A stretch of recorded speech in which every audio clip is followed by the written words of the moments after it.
sloppy, but that's okay. They got the win that you needed. So yep. What like it. Good.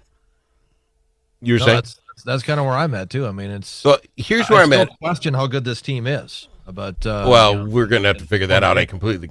But let me ask you this: if Jay had $100 and he's going to bet Al on this, I said before we bet on the game, Jay. Even looking back, if I told you our second string quarterback Wentz before the half was over looked like he was going to have an injury that he could not complete the second half, we would have 2 turnovers. We would turn the ball over twice to getting none. One of those would lead to a touchdown. Addison, your second best receiver, was going to be benched by the coach himself for the first quarter. And we hit one field goal that hit the camera line, deflected it out of there. So we miss a field goal. And I don't know how those people did not catch that, by the way. If all that were going to go against you, Jay, any chance you put $100 down on your Vikings to win?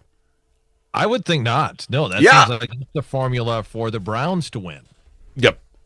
So we did. Yeah, absolutely. I mean, they caught a break in that whole, you hit the camera wire and no one notices it. Now you're watching at home, you can't see that camera wire. You're like, that just looks like a knuckleball. That looks like, me hitting a bad, golf shot. A little slice to the right. Like, that seems odd. I never see him do that, especially when it looked like the trajectory looked like it was going straight, like he may have made it.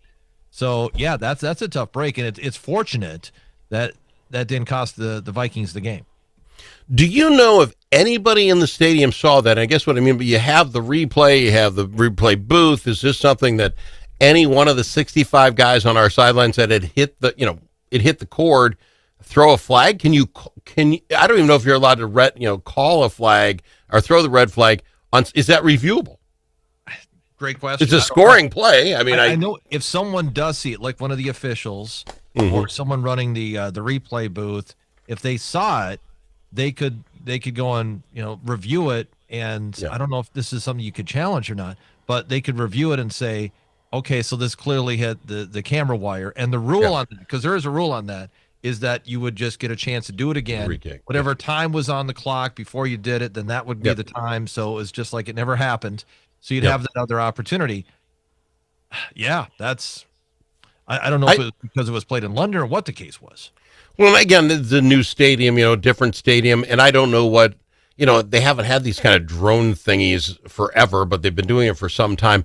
There must be a general flight of the ball, how high, a chip shot's got to go. You would think all those cords would have to be up higher than that, right? I mean, wouldn't that make sense that are they just really playing the odds? What are the odds you're going to hit it? Right, probably the last one. Really, that's what we're doing. Which is why they have the rule in place that if it does hit a wire, that you get a do-over. But the fact that it was missed, that doesn't look good. That doesn't look good for the NFL. Doesn't look good for the stadium or anybody involved. Someone should have noticed it. Yeah, absolutely, 100%. Even the guy who's flying the camera, right? If there's that camera on that cord and it just starts shaking like a son of a gun, I wonder what happened there. Oh, maybe got hit by the ball. Anyway, so the production guy's sitting there watching what happened to camera 12. I don't know. The other thing I want to mention, you got to love a front line, the O-line, that got as much crap as we gave them. Me personally, just hating them. The world was hating them. They weren't any better as far as they're still 2-3 deep in the personnel. They literally sat Darisaw down for the last quarter because they just said that was all the plays he was going to get. Hello. Anyway, they did all that, and I thought the front line did fantastic. They held up okay, especially on the pass. Yep. They committed a bunch of penalties. I mean, that's a problem. But I think you had low expectations, and that was probably right. I don't know they could have got any lower. Yeah. I mean, they won the game despite the offensive line. So I guess that's what I would say, which is hardly an endorsement. Well, no, but now you sit here, you have 2 weeks. I presume Darisaw got 3 quarters done. He gets 2 more weeks. He should be good to play a whole game. I don't think concussion guy comes back to center. I think he's going to have to be another couple of weeks. But I think all the other injuries should possibly be okay enough that we should see a front line, at least something that looked like the front line we wanted coming up by the time we played the Eagles. That's how I see it. Yes, I'd say you're right. I mean, you're not going to have Ryan Kelly. That's concussion guys you're talking about. So I think Blake, Brandel's probably going to be your center, which is interesting. They moved him from guard to center, which to me is an indication that they expect that Kelly's going to be out for a while. So you'll get Jackson, the guy they drafted, Donovan Jackson out of Ohio State. Well, he'll come back and be their left guard. And then hopefully they get O'Neal back soon. I don't know the timetable on him. It might still be a couple of weeks for him. But I guess that's, you're getting closer. J.J. McCarthy could be available. Well, that's the controversy, isn't it? Are you playing him? Right? They're going to play Wentz. That's my guess. If I was a bet man, I'd say Wentz will be the starting quarterback when they play the Eagles. I would hope so. Now, they start talking maybe JJ's ankle is a little more worse than we thought, so that gives him the ability to say he hasn't got enough playing time to get back in. Wentz showed me he can win a football game. He can win when we needed. He threw the passes we needed. He did enough. I don't think you throw in a rookie with, he's got 2 games under his belt now. You throw him in against this next 4 teams. These next 4 are tough. Yeah, I think here's my prediction on it, Al. I think that the Vikings will go with Wentz against the Eagles and say that McCarthy's not 100%, and then McCarthy will be the number 2 quarterback. And then the following week, let's say that they lose to the Eagles at home. Yep. Is that probable? It could happen. Let's just say that. Yeah. If they were to lose to the Eagles at home, then I would guess that then they have the right. Go back to McCarthy against the Chargers the following week. Fair enough.